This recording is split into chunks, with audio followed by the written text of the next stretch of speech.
సువార్త మీద మనము ధ్యానిస్తున్నాం. ఇప్పటి వరకు యోహాను సువార్తలో 1వ అధ్యాయంలో మనం ఒక వర్స్ బై వర్స్ ఒక్కొక్క వచనం మనం ధ్యానిస్తాం.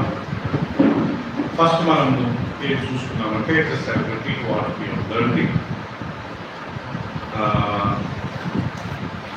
ద ఇటర్నల్ వర్డ్, లేకపోతే శాశ్వత వాక్యము.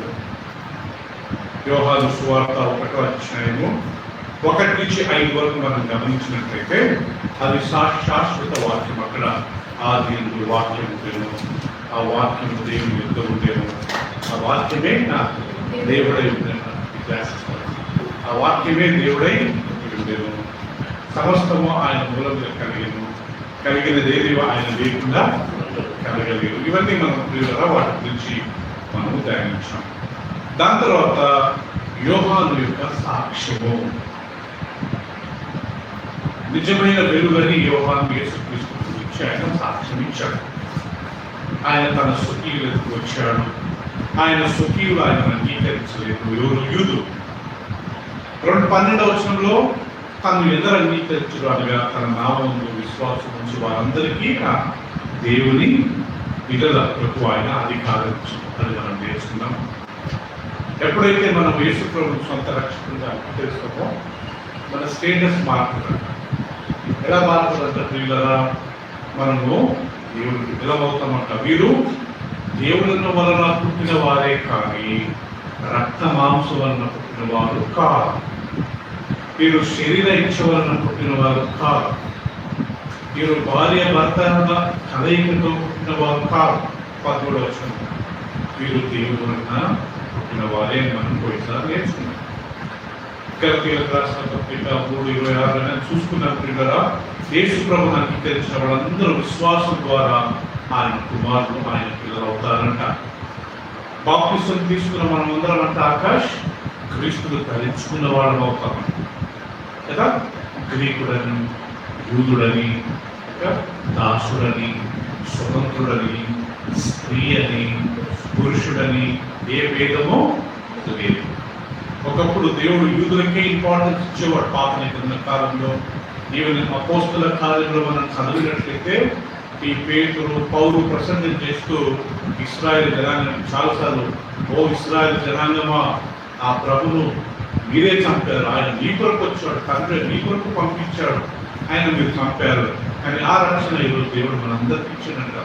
వాళ్ళు వద్దన్నందుకు, యేసు ప్రభు వాళ్ళు రిజెక్ట్ చేసినందుకు దేవుడు మన కాలాన్ని ఆ రక్షణ మనకి ఇచ్చాడు.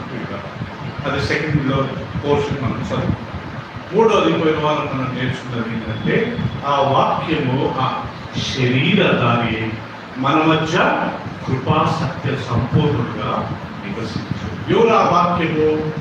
యేసుక్రీస్తు కదా ప్రియులరా. సో యేసుక్రీస్తు ఇక్కడ 4 పేర్లు ఉన్నాయి ప్రియులరా. ఆయన వాక్యం అంట, ఆయన వెలుగంట, ఆయన జీవమంట. దాని తర్వాత ఇక్కడ మనం గమనించాము, ఆయన శరీరధారిగా ఈ లోకానికి వచ్చాడు. తండ్రి రాలేదు. Bible never says God came. Bible says God so loved the world, he remained there, he sent his son. ఆయన కుమారుడిని పంపించాడు. సో గాడ్ వాజ్, దేవుడు అక్కడ పరలోకంలో ఉన్నాడు, కుమారుడు భూమి మీదకి వచ్చాడు. సో తండ్రి వచ్చాడని కొన్నిసార్లు మనం కొంతమంది ప్రసంగాలు చేయాలంటాము. తండ్రి ఆనే ఉంటాడు, కుమారుడు వచ్చాడు.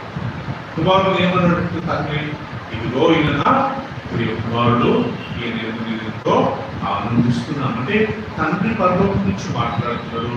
యేసు ప్రభు బాప్తిసం తీసుకుంటున్నాడు. పరిశుద్ధాత్మ దేవుడు ఏ రూపంలో వచ్చాడంట? పావుల రూపంలో వచ్చాడు. తండ్రి, కుమారుడు, పరిశుద్ధాత్మ దేవుడు మనం అక్కడ చూడగలుగుతాం. ఆ వాక్యము శరీరధారియే మన మధ్య వికసించాడని మనం కొన్ని వారం చేస్తున్నాం. కృప మీద కృపను దేవుడు మనకు కుమరించాడు.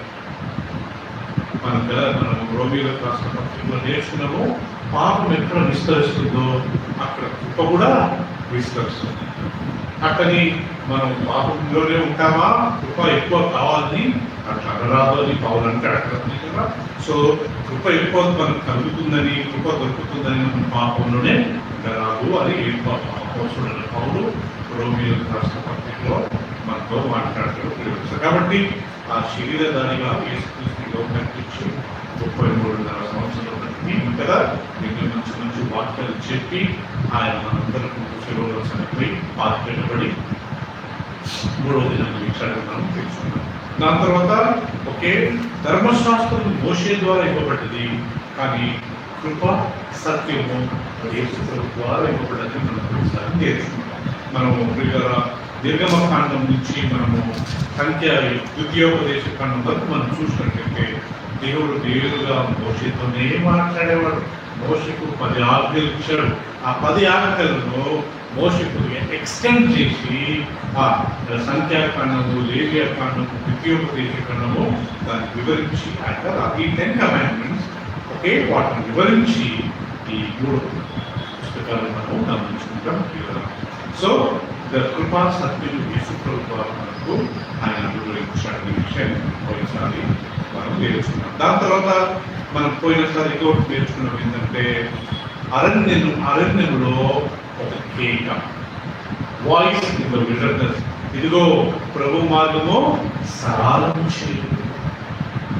ఎవరు బాప్తిసం ఇచ్చే యోహాన్ కదా ప్రతాప్. ఎవరు యోహాన్ తల్లిదండ్రులు మనకు తెలుసు.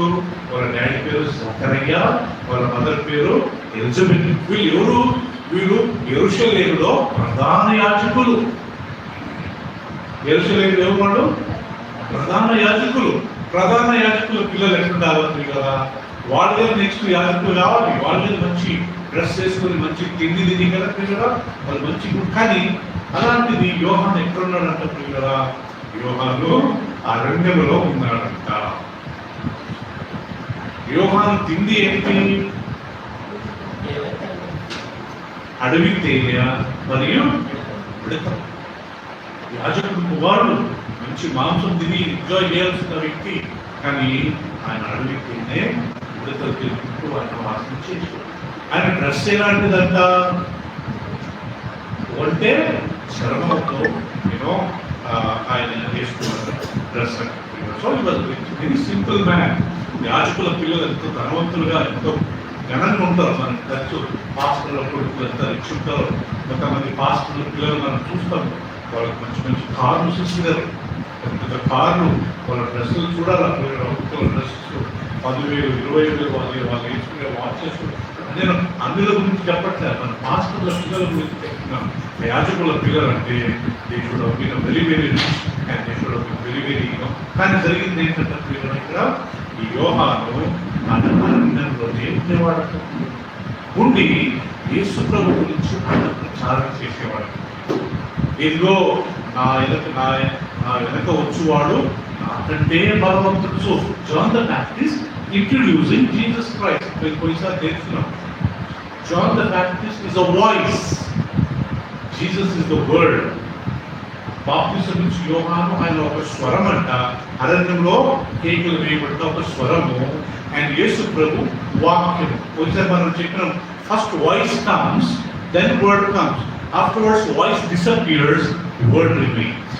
సో బాప్తిసం నుంచి యోహాను ఒక స్వరంగా వచ్చాడు, త్వరగా చనిపోయి వెళ్ళిపోయాడు. తర్వాత యేసు ప్రభు అనే వాక్యము ఆయన నిలబడిపోయాడు. నేను మాట్లాడుతున్నా మైక్లో ఫస్ట్ మీకు వచ్చేది వాయిస్, తర్వాత వర్డ్ కదా పిల్లరా. సో ఆ వాక్యము ఉండిపోతుంది. వాయిస్ అనేది మళ్ళీ మనం మర్చిపోతాం. అలాగే బాప్తిసం ఇచ్చే యోహాను హి was a voice, he was not the word. అందుకే కొంతమంది వచ్చి నువ్వు ఎవరివయ్యా అని అడిగినప్పుడు నువ్వు ఆ ప్రవక్తవా? ఏ ప్రవక్తవా? దేవుడు మోషతో చెప్తాడు, నేను ఇలాంటి ఒక ప్రవక్తను పంపబోతున్నాను. దేవుడుతున్నాను. ఈ ఒక డౌట్, ఆ ప్రవక్తగా నువ్వు? నేను ఆ ప్రవక్తను కాదు. మరి ఏలియావా నువ్వు? నేను ఏలియాను కాదు. మరి క్రీస్తువా నువ్వు?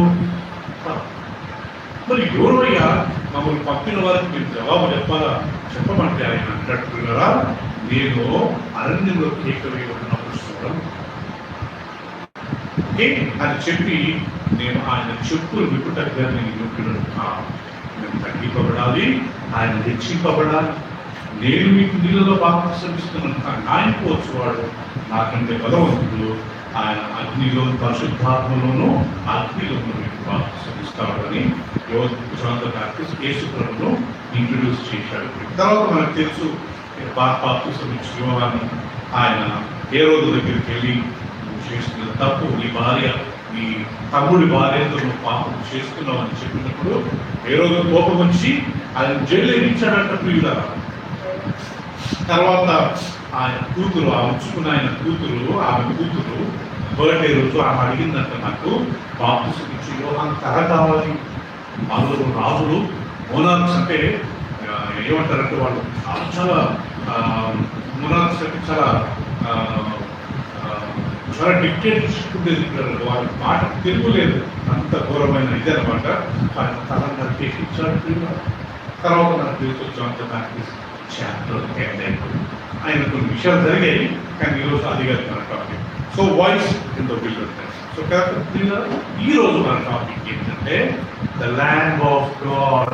ఇదిగో దేవుని గొర్రెపిల్ల, ఇదిగో లోక పాపమును మోసుకొని పో దేవుని గొర్రెపిల్లని. ఇదే బాప్తిసం ఇచ్చి యోహాను యేసుక్రీస్తు గురించి పరిచయం చేస్తున్నాడు ప్రియులారా. ఇప్పుడు మనం మన వాక్యాలు తీసుకుందాం ప్రియులారా. ఈరోజు మన టాపిక్ గొర్రెపిల్ల. Jesus is the land of God. Is not land. బైబిల్లో యేసుక్రీస్తుని ఎక్కడ వెళ్ళి గొర్రె అని పిలవలేదు ప్రియులారా.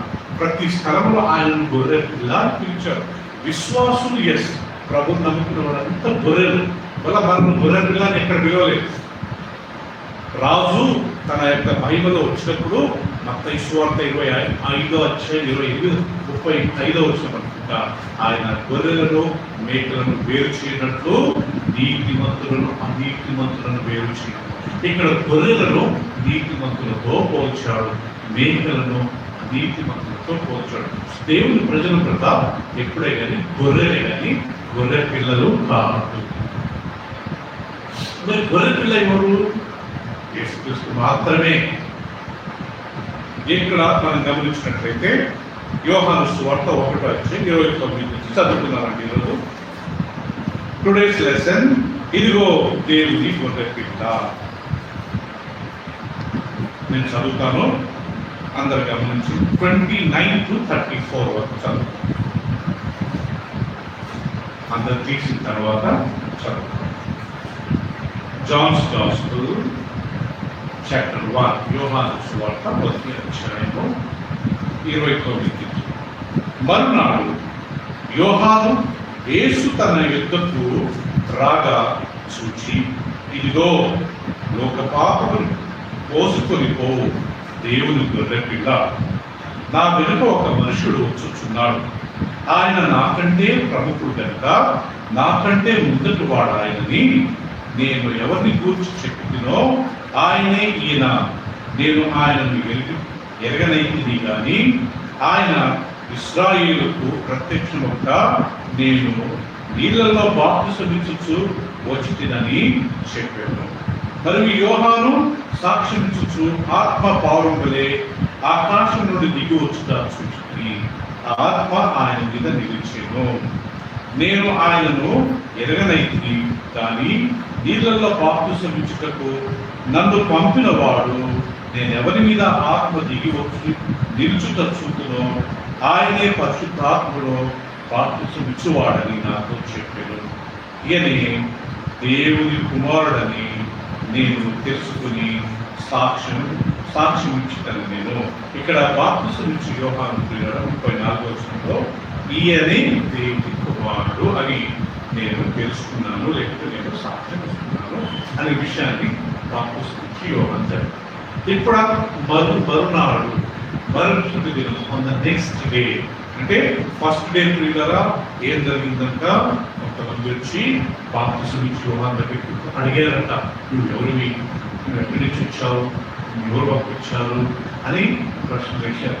అదైపోయింది. ఇప్పుడు మరుసటి రోజు ఇదే యోహాను వల్ల యేసుక్రీస్తు తన యొక్క రావడం చూసి ఆయన ఏమంటాడంటే, ఇదిగో లోక పాపమును మోసుకొని పోయి గొర్రె పిల్ల. గొర్రె కాదు పిల్లరా, గొర్రె పిల్ల. ఎందుకు అంటే పిల్లరా, గొర్రె పిల్ల అనేది ఇన్నోసెంట్, అమాయకురాలు కాబట్టి దాంట్లో ఏ పాపం లేదు, ఏ ఆడగొర్రెతో లేకపోతే మగ గొర్రెతో కలిసి కాదు, ఏ పాపం లేదు. గొర్రె పిల్ల అందుకే యేసుక్రీస్తు ఒకసారి అంటాడు, పిల్లరా మీరు నాలో ఏదైనా పాపం ఉన్నట్టు చూపిస్తారా అని అడిగితే ఎవరు ఏం చూపేయలేకపోయారు.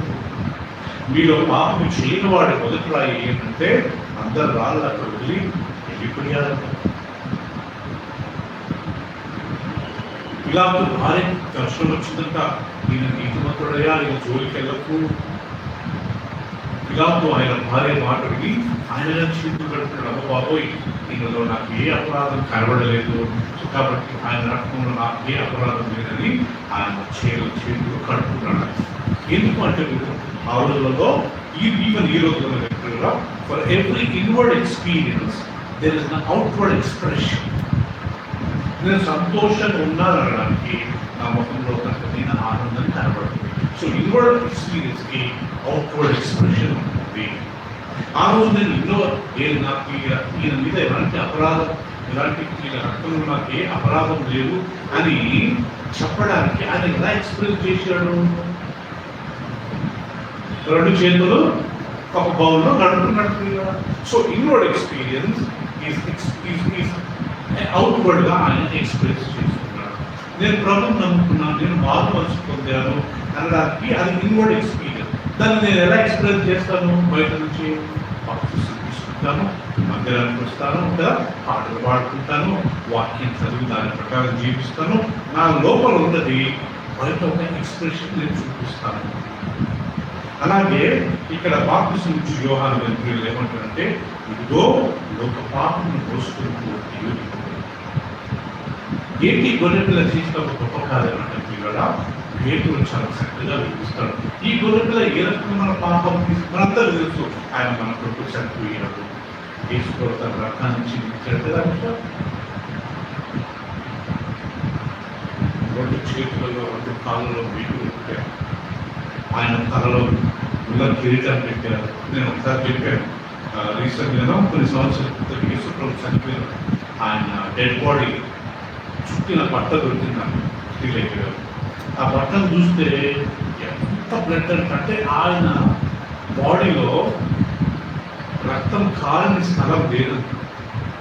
ఆ బట్టను చూస్తే ఎవ్రీవేర్ కాలుకు పెట్టే, తలకు పెట్టే, చేతులకు పెట్టే 39 కొరడ దెబ్బలు కొట్టారు ఆయన బుద్ధికి వచ్చి. అంత బ్లడ్. ఆ బట్ట తెల్ల బట్ట చూస్తే ఒక్క మనందరూ తెలుసు, ఆ హృదయపిల్లని చూస్తూ మనందరూ చనిపోయి మాకు పెట్టబడి 3వ దినం లేచి ఆయన పర్వత రాజ్యానికి 40 రోజులు శిష్యులతో ఉంటూ దాన్ని ఇప్పుడు పార్శ్వంలో కూర్చొని మార్పు సువార్తను చక్కగా రాయబడిందని తెలుసుని ఆయన పరలోకానికి ఆరుని తండ్రి కుడి పార్శ్వంలో కూర్చున్నాడు.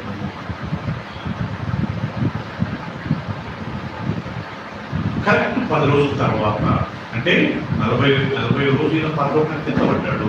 10 రోజుల తర్వాత పెంతెకోస్తు అనే పండుగ వచ్చినప్పుడు పరిశుద్ధాత్మ దేవుడు ఆ యొక్క పైగల్లో అందరూ కూడి ఉండగా 120 మంది కూడి ఉండగా వారి మధ్య పరిశుద్ధాత్మ దేవుడు దిగి వచ్చాడు. కాబట్టి ఈ గొర్రెపిల్ల ఏం చేసినట్ట పేతురు రాసిన మొదటి పత్రికలో ఒకసారి మనం గమనించుకున్నామా.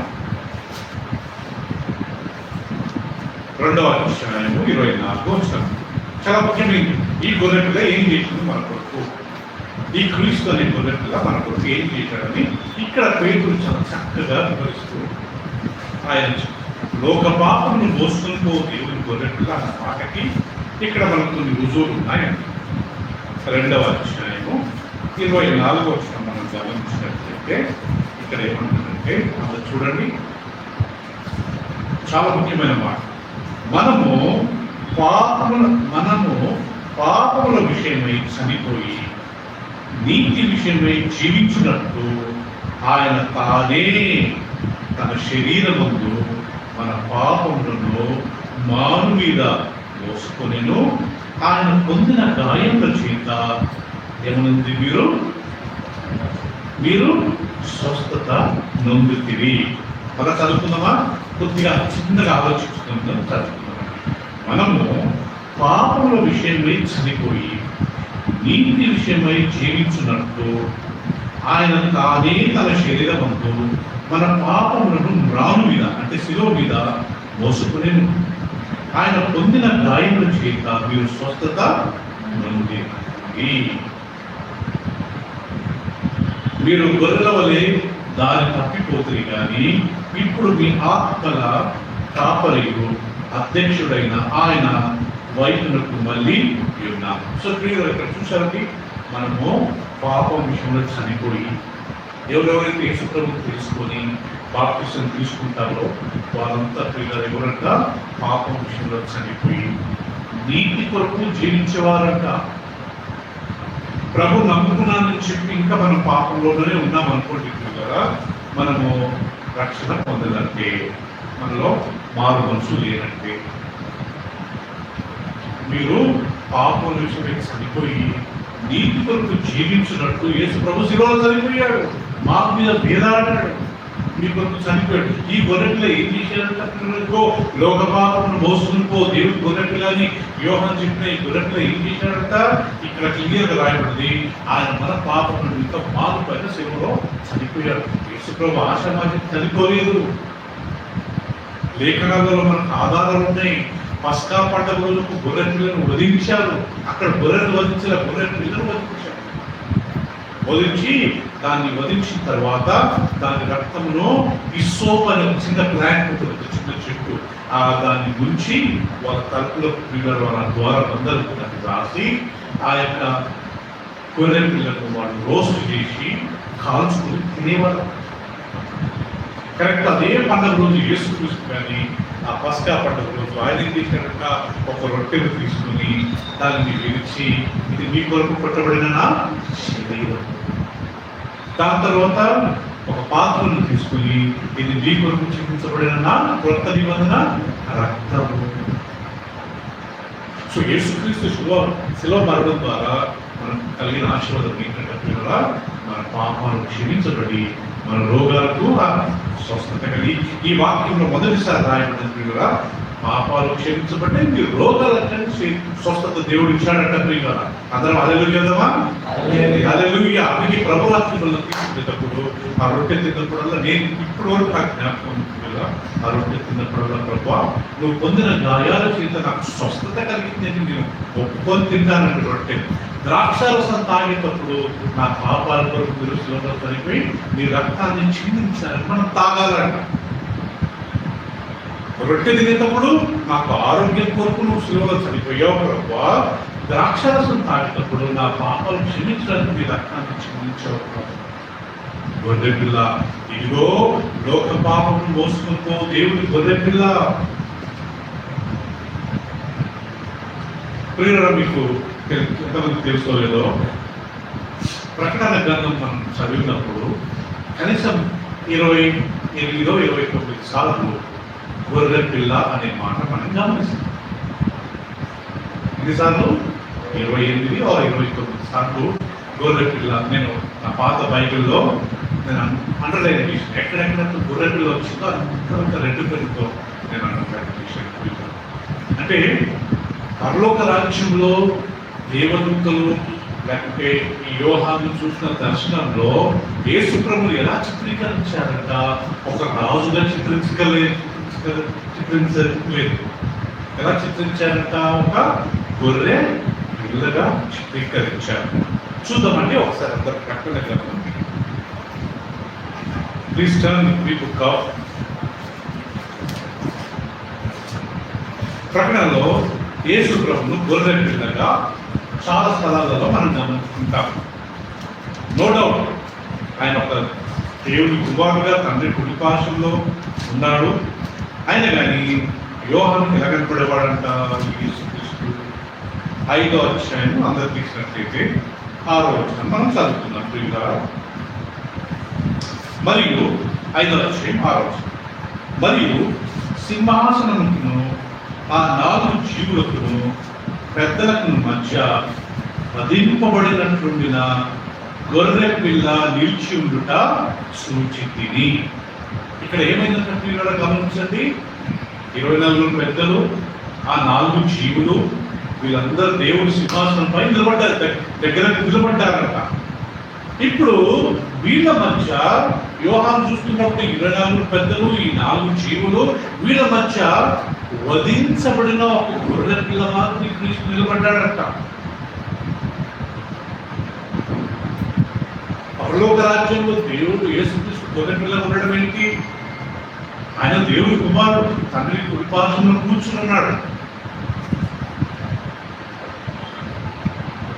కానీ ఇక్కడ ఎంత చక్కగా రాయబడుతుంది ప్రియులారా, వధించబడిన గొర్రె పిల్ల వలె ఆయన వారి మధ్య నిలబడ్డాడు. 7వ వచనం చూసుకుందాం ప్రియులారా, మళ్ళా చదువుతాను. మరియు సింహాసనమును ఆ 4 జీవులకు పెద్దలకు మధ్య వధింపబడిన గొర్రె పిల్ల నిలిచినుట చూసుకుని, ఆ గొర్రె పిల్లకు 7 కొమ్ములను 7 కన్నులను ఉండెను. ఓకే, ఆ కన్నులు భూమి అంతటా పంపబడిన దేవుని 7 ఆత్మలు. ఓకే, ఇప్పుడు ఈ టాపిక్ కాదు మనది. సో యేసుక్రీస్తు ప్రకటన గ్రంథంలో ఎలా వర్ణింపబడ్డాడంట, ఎలా చిత్రీకరించబడ్డాడంట? గొర్రె పిల్ల. రైట్. ఇంకొక వాక్యం మనం తీసుకుందాం ప్రియులారా, 4వ అధ్యాయము 9వ వచనం ఒకసారి గమనించుకున్నట్లయితే అందరు తీసుకుందాం. 4వ అధ్యాయం 9వ వచనం చదువుతాను, అందరు గమనించండి. ఇక్కడ కానీ యేసు ప్రభువును ఎలా చిత్రీకరించారు, యోహాను ఎలా చూస్తున్నాడు? ఆ సింహాసనం నందు ఆసీనుడై ఉండి యుగ యుగములు జీవించుచున్న వారికి మహిమయు ఘనతయు కృతజ్ఞతాస్తులు కలుగునుగా. కానీ ఆ జీవులు కీర్తించుచుండగా ఆ 24 పెద్దలు సింహాసనం నందు ఆసీనుడై వారిని ఎదుట సాగిలపడి యుగ యుగములు జీవించుచున్న వారికి నమస్కారం చేయొచ్చు.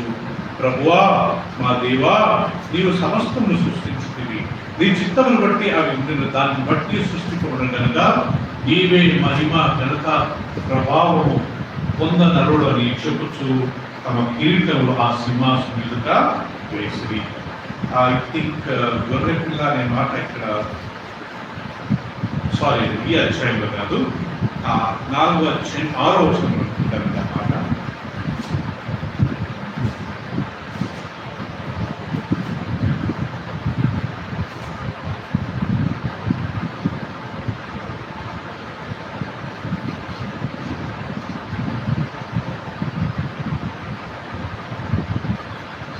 I'm sorry, 7th chapter,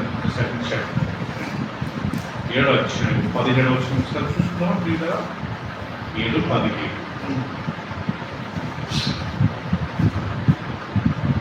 ఏలైనగా సింహాసనం మధ్య నుండి గొర్రె పిల్ల వారికి కాపరి జీవజలంలో బుగ్గల యొక్కకు వారిని నడిపించును.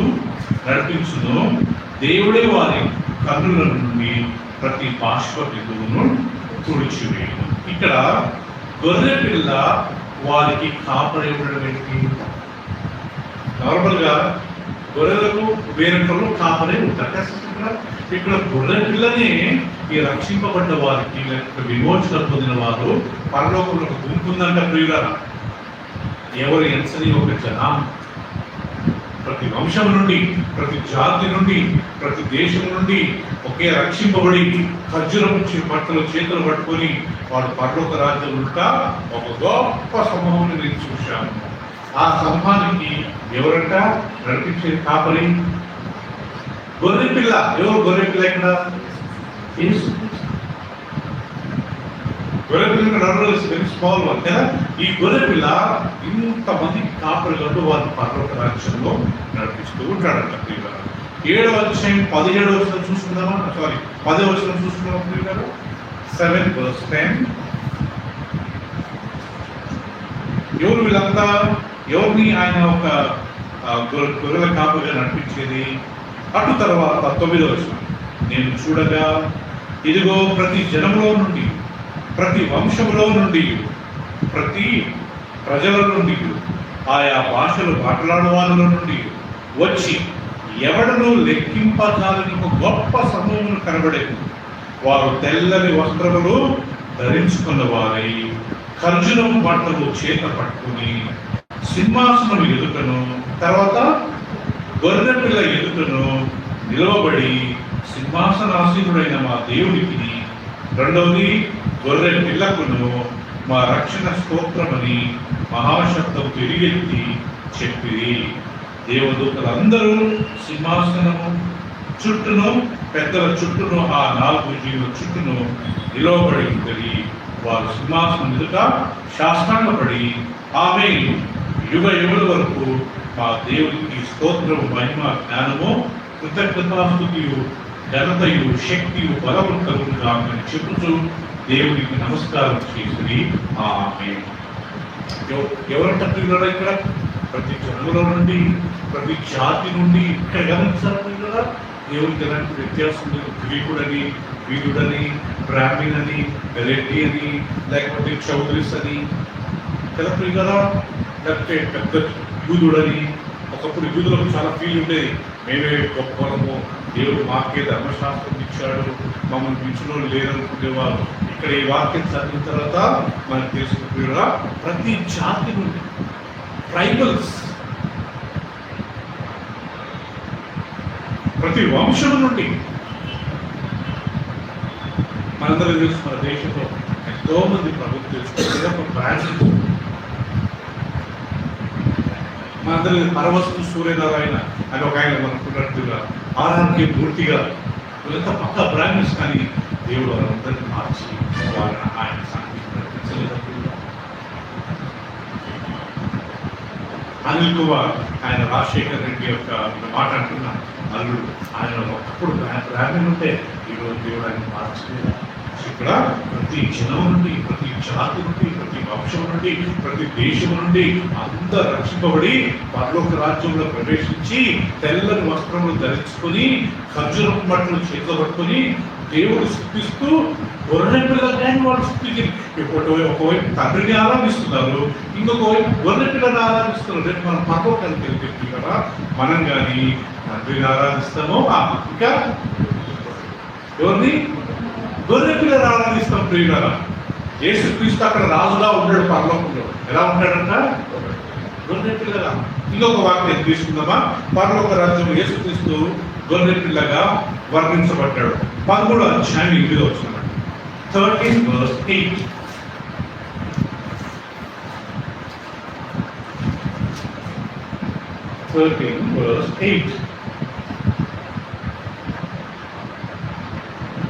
భూనివాసులందరూ అనగా జగదుత్పత్తి మొదలుకొని వధింపబడి ఉన్న ఎవరి యొక్క పుస్తకం పేరులా గొర్రె పిల్ల యొక్క జీవగ్రంథమందు ఎవరి పేరు వ్రాయబడలేదో వారు ఆ మృగములకు నమస్కారం చేయుదురు.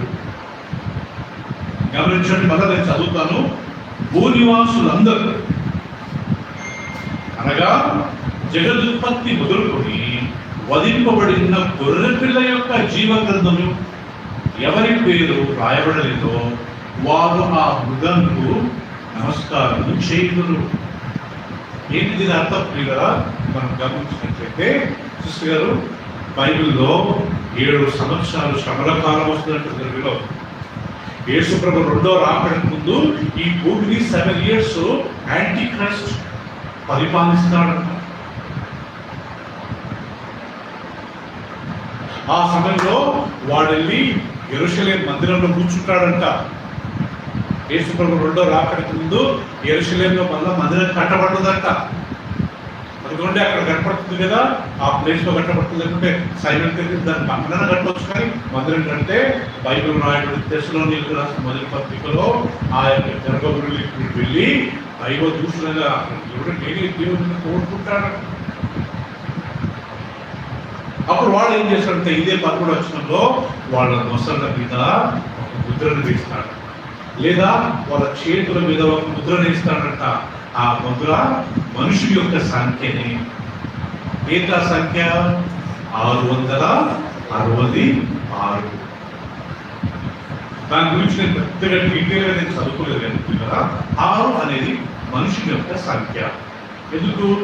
6వ రోజు దేవుడు మనుషుల్ని సృష్టించి 7 అనేది దేవుడికి సామాన్యంగా వర్తిస్తుంది. ఎందుకంటే 7వ రోజు దేవుడు విశ్రాంతి తీసుకున్నాడు.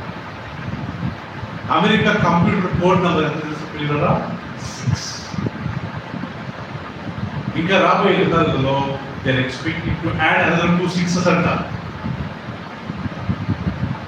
ఆ యాంటీ క్రైస్ట్ మొత్తం ప్రపంచమంతా ప్రభుత్వం అనుకున్నంతా ఎత్తబడ్డారు. ఎవరెవరైతే యేసుప్రభువుని అంగీకరించాలో బైబిల్ ఇద్దరు పొలంలో పనిచేస్తుంటే ఒకళ్ళు ఎత్తబడతారు, ఇద్దరు కిచెన్ లో పనిచేస్తుంటే ఒకళ్ళు ఎత్తబడతారు, ఒకళ్ళు నిద్రపోతుంటారు, ఒకళ్ళు ఎత్తబడతారు, ఒకళ్ళు విడవబడతారు. సో ప్రభు నమ్ముకున్న వాళ్ళతో మనం పరలోకానికి వెళ్ళిపోతాం ప్రియులరా. ఈ విడవబడ్డ వాళ్ళందరూ ఏం చేస్తారంట ప్రియులరా, ఈ సాతానుకు లేకపోతే యాంటీ క్రైస్ట్ ఆ మృగము అంటే ప్రియులరా యాంటీ క్రైస్ట్. ఆ మృగము ఆ సంఖ్యను రేపించుకొని ఆ మృగాన్ని వాళ్ళు ఆరాధిస్తారు. అందుకే భయపడబడి జగదుత్పత్తికి ముందు ఎవరి పేరు ఈ యొక్క గొర్రె పిల్ల యొక్క జీవగ్రంథంలో రాయబడలేదు, వాళ్ళందరూ వారికి నమస్కారం చేస్తారు. అంటే వాళ్ళ పక్కన ఎవరో ఒకరు వాక్యం చెప్తూ ఒకవేళ బై ఛాన్స్ మన యేసుప్రభువు రాకడలో ఎత్తబడలేదు, మనం బై ఛాన్స్ ఏదో పాపం నుండి విడవబడ్డాము, ఏం చేయాలంట, అప్పుడు యాంటీ క్రైస్ట్ గ్రూప్ వస్తారంటాడు, వచ్చి మనకు నంబర్ కొడతారంట. అప్పుడు మనం ఏం చేయాలంట, పాల్గొవాలి, ఏడ్చుకోకూడదంట, నా వద్దు, అప్పుడు చంపేస్తాం. అలా చంపబడ్డా పర్లేదు కానీ నంబర్ మాత్రం వేయించుకోకూడదు. నెపోలియన్ రష్యాలో ఒక చిన్న గ్రామాన్ని ఆయన ముట్టడించాడు. ముట్టడించిన తర్వాత అందరినీ పట్టుకొని కొంతమంది చంపినట్ట, కొంతమందిని ఆయన సైన్యంలో చేసుకుని ఒకటి నిలబడే ఉన్నాడు అంటాడు, ధైర్యం నిలబడ్డాడంట. నెపోలియన్ వాళ్ళని చూసి ఇంత ధైర్యం వాళ్ళకి అని కొద్దిగా పెంచుకొని వాళ్ళని పిలిపించుకున్న వాళ్ళ ధైర్యానికి భుజం తట్టి లాస్ట్ ఏం చేశాడంట, ఎన్ ఆల్ఫాబెట్ ఎన్ అనే ఆ యొక్క లెటర్ని ఒక ఇనుప రాడ్తో కాల్చి అతని చేతి మీద పెట్టాడు, కాల్చాడు. రౌండ్ ఉంది, మధ్యలో ఏంటనే బాగా అతను చూసి ఈ విధంగా ఏం చేశాడంటే కత్తి తీసుకొని చేయి నరుక్కున్నాడు. నరుక్కొని ఏం చేశాడని ఏమన్నాడు, I rather lose my hand and my life but I will not have my enemies mark on me. నా ప్రాణాన్ని నా చేతులు కోల్పోవడానికి నేను సిద్ధంగా ఉన్నాను, కానీ నేను మాత్రము ఆ యొక్క శత్రువు యొక్క ఆ యొక్క పేరును నేను వేసుకున్నాను. సో మనం కానీ ఆ వైరాగ్యం ఉండాలి. మనం చనిపోయిన పాదర్శిస్తూ పారిపోవాలా. ఒక రూల్ వస్తుందంటే యాంటీ క్రైస్ట్ పీరియడ్లో ఓకే, ప్రతి ఒక్కళ్ళు ఒక నంబర్ వేసుకోవాలంటే మనం అమ్మలేము, కొనలేము. ఇక్కడ యేసు ప్రభు గొర్రె పిల్ల యొక్క జీవగ్రంథం అందు ఎవరి పేరు అయితే రాయబడలేదో వాళ్ళందరూ యాంటీ క్రైస్ట్ నమస్కారం చేస్తారు. ఇంకోసారి గొర్రె పిల్ల అనే మాట ఎక్కడ వస్తుంది గమనించినట్లయితే కదా 19:1 వస్తుంది. ప్రకటన 19:1.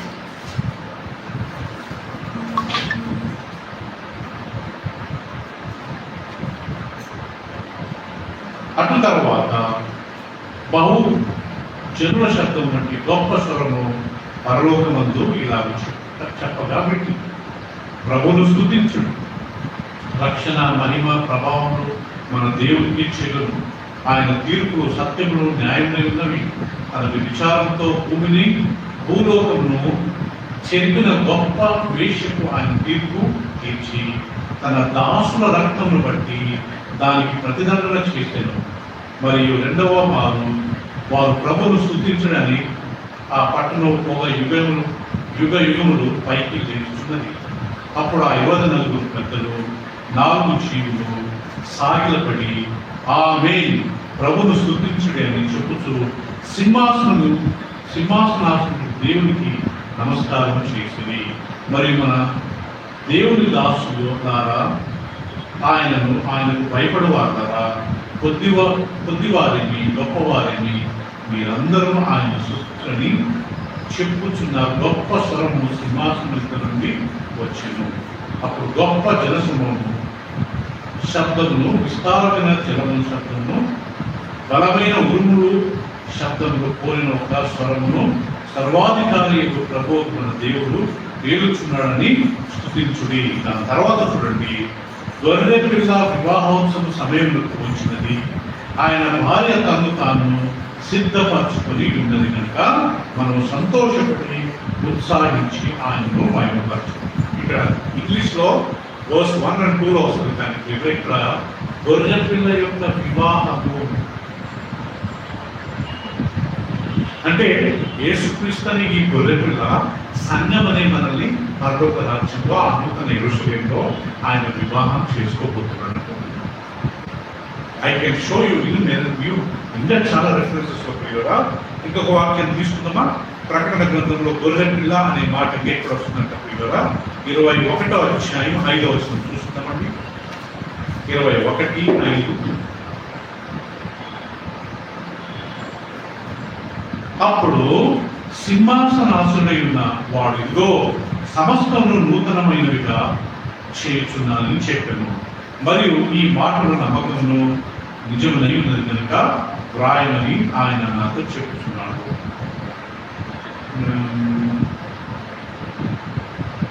గొర్రెపిల్ల అనే మాట ఇంగ్లీష్లో జరిగే తెలుగులో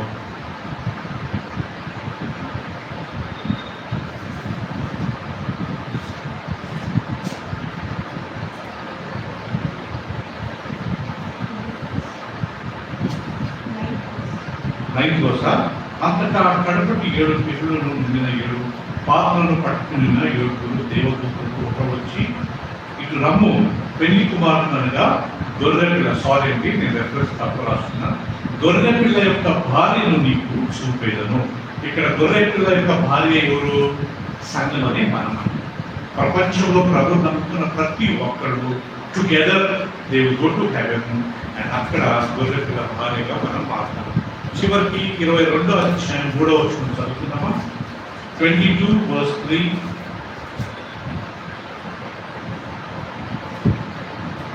ఇక మీదట శాపగ్రంథం అనేది దానిలో ఉండదు. దేవుని యొక్కయు గొర్రెపిల్ల యొక్కయు సింహాసనము దానిలో ఉండును. దేంట్లో? నూతన యెరూషలేము. ఎవరెవరు ఉంటారంట ప్రియురా?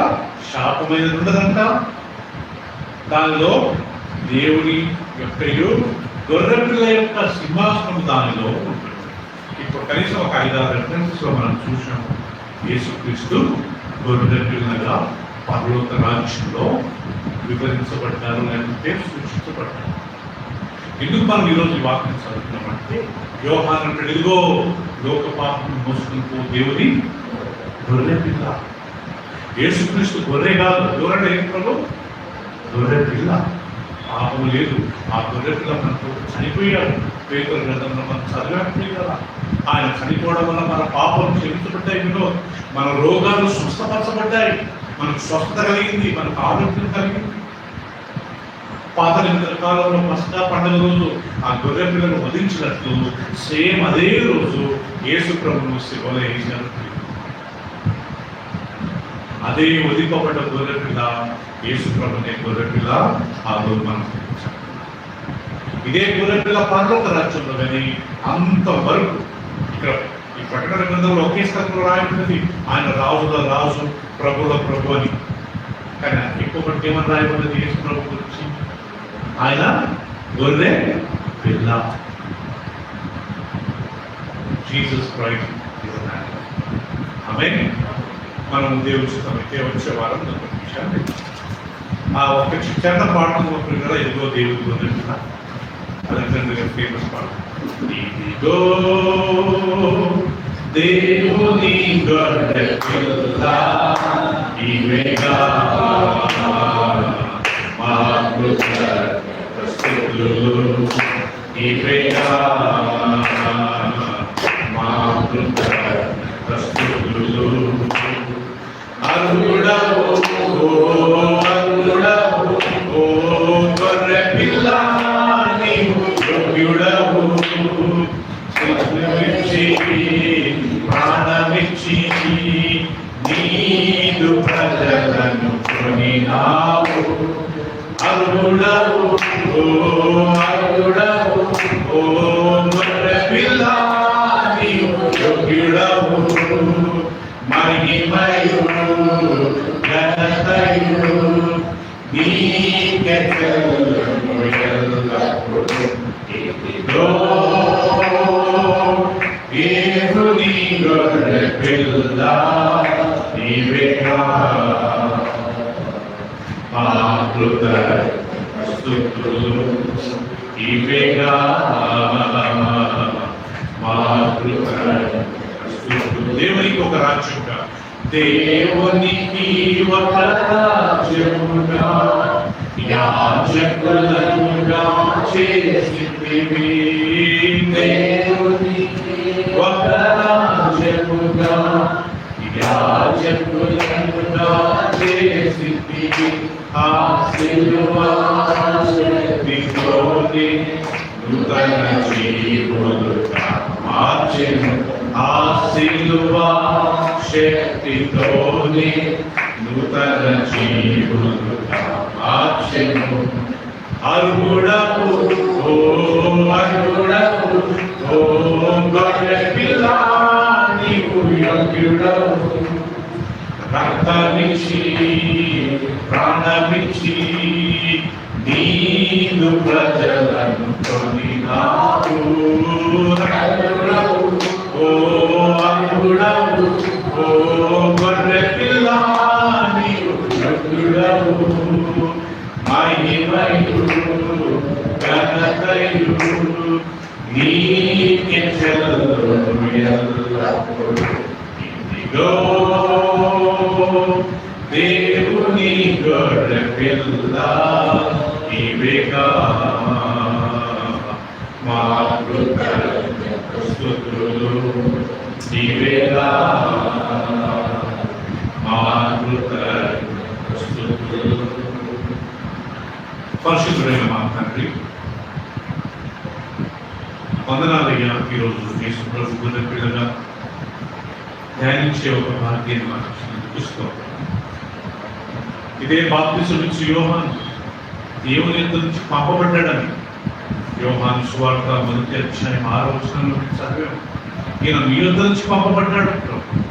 అరణ్యంలో దేవుని ద్వారా పంపబడిన ప్రభువా ఒక దూతగా ఆయన ప్రభువాలను సరాలను చేయడానికి ప్రకటించుకుంటూ వచ్చాడు. ఆయన చెప్పులు విప్పటకు యోగ్యుడు కానున్నాడు. అదే యేసు ప్రభు స్త్రీలు కనిన వారిలో యోహాను కంటే గొప్పవాడు లేడన్నాడు. కానీ అదే యోహాను మరలా యేసు ఆయన తగ్గిపోబడుగా, నేను తగ్గిపోబడుగా, ఆయన హెచ్చిపోబడుగా, నాకంటే గొప్పవాడు. ఆయన చెప్పులు విప్పటకు నేను యోగ్యుడు కాదని ఆయన మండుచు వెలుగుచున్న ఒక దీపముగా ఆయన గురించి వర్ణించబడింది. థ్యాంక్ యూ నాయన. బాప్తిసం నుంచి యోహాను ఇదే క్రీస్తు గురించి ఆయన ప్రకటన చేస్తూ ఆయన ఇంట్రడ్యూస్ చేసి ఆయన చివరికి ఆయన యొక్క స్వరాన్ని ఆయన కోల్పోయాడు. ప్రభా యేసు ప్రభు అనే వాక్యాన్ని మాకు ఉంచినందుకు చెల్లిస్తాం. ఇదే లోక పాపను మోసుకొని పో దేవుని గొర్రె పిల్ల అని చెప్పిన మాటను ఈరోజు మేము జ్ఞాపకం చేసుకున్నాం. అవునైనా ఆ రోజు యూదులకు ఆయన హీబ్రీయులకు పస్కా పండగ అనే ఆ పండగ రోజు ప్రభు గొర్రె పిల్లను వధించి ఆయన దాని యొక్క రక్తాన్ని ఆయన తలుపులకు వాళ్ళు ఆయన రాసి దాని మాంసాన్ని తిన్నారు. అదే గొర్రె పిల్ల అదే సమయం ప్రభు అదే రోజు ఆయన శిలువలో చనిపోబడ్డాడు. పేతురు గ్రంథంలో మేము చదివాము. ఆయన శిలువ మరణం ద్వారా మా పాపాలను క్షమించాడు. ఆయన శరీరం ద్వారా పొందిన గాయాల చేత మనకు స్వస్థత కలిగింది. థ్యాంక్ యూ ప్రభా. యేసుక్రీస్తు పర్వత రాజ్యంలో తండ్రి కుడి పార్శ్వంలో కూర్చొని ఉన్నా అన్ని నామముల కంటే పైనామం కలిగి ఉన్న ప్రతి మా నాలుక ఆయన ప్రభువులు ఒప్పుకున్న ప్రతి మోకాలు ఆయన ముందు ఒగ్గిన తండ్రి ప్రకటన గ్రంథంలో ఆయన గొర్రె పిల్లగా వివరించారు. ఆయన గొర్రె పిల్లలుగా ఒక పిల్లగా మీరు ఆయన చూపించారు. థ్యాంక్ యూ ఆయన. రాజాది రాజా ప్రభులు ప్రభు ఆయన చివరికి మా అందరి కొరకు గొర్రె పిల్లగానే పర్వత రాజ్యంలో ఆయన ప్రభు పరిచయం చేయబడ్డాడు. ఆయన థ్యాంక్ యూ. మా కొరకు సేవలో చనిపోయి పాత పెట్టబడి ఆయన 3వ దినం లేచి పరలోక రాజ్యానికి వెళ్ళి తండ్రి కుడి పార్శ్వంలో కూర్చొని మా అందరి కొరకు విజ్ఞాపన చేస్తున్న ఆ గొర్రె పిల్లకే నీకు స్తోత్రాలు. తిరిగి ఆ గొర్రె పిల్ల మా అందరి కొరకు రానేందుకు మేము కొందరు చెల్లిస్తూ మమ్మల్ని మేము సిద్ధపరచుకుని ఆ గొర్రె పిల్ల యొక్క జీవ గ్రంథంలో మా పేరు అలాగే కొనసాగుతూ నన్ను మేము మా రక్షణను మేము కాపాడుకుంటూ మాకు సాయం ఫిలిప్పీలకు రాసిన పత్రిక 2:11 చెప్పినట్టుగా మీ రక్షణను మీరు కాపాడుకుంటూ work of your own salvation మమ్మల్ని క్షమించారు, మాకు రక్షణ ఇచ్చారు. కానీ మా పాపాలను ఒప్పుకుంటూ ఆయనతో మా రక్షణ మేము కాపాడుకుంటూ థ్యాంక్ యూ ప్రభా. యేసు ప్రభు గొర్రె పిల్లను మా మా అందరి కొరకు పంపించినందుకు స్తోత్రాలు. ఇంకా రాబోయే దినాలు కానీ మీ విశ్వాసంలో మంచిగా ఎదిగి మీకు జీవించి కుటుంబం దయచేయండి.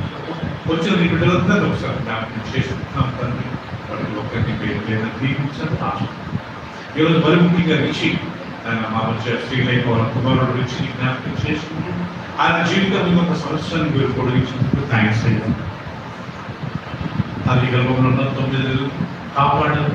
ఆయన పుట్టింది మొదలుకొని ఈ రోజు కాపాడారు. ఒక కుమారుడిగా నేను ఒక అన్నయ్యగా ఆ కుటుంబంలో ఎంతో దీవెన మా సంఘంలో తెలిసి ఎంతో ఆశీర్వాదకరంగా తీసుకున్నాను. ఆయనకి నేను మంచి జ్ఞానం ఇచ్చారు, మంచి ఆరోగ్యం ఇచ్చారు, మంచి చదువు ఇచ్చారు. ఇంజనీరింగ్ ఫైనల్ ఇయర్ చేస్తుండగా మీకు వివరించారు. ప్రోత్సహించుకుంటున్నారు.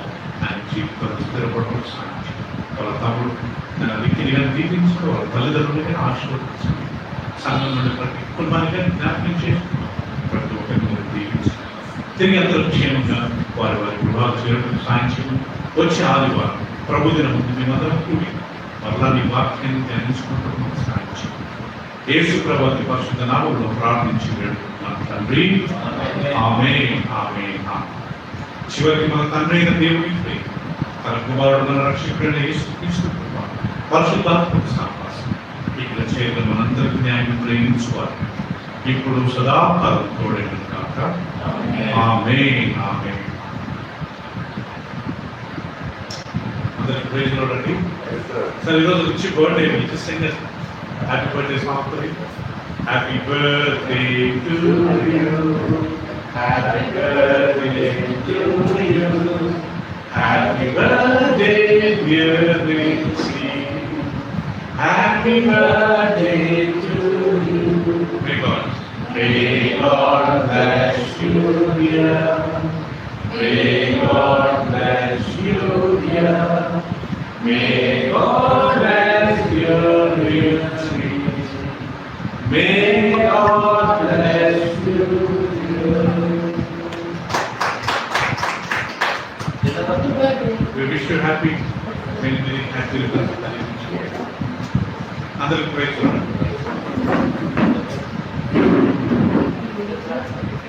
Praise God. Praise God. Praise God. Praise God.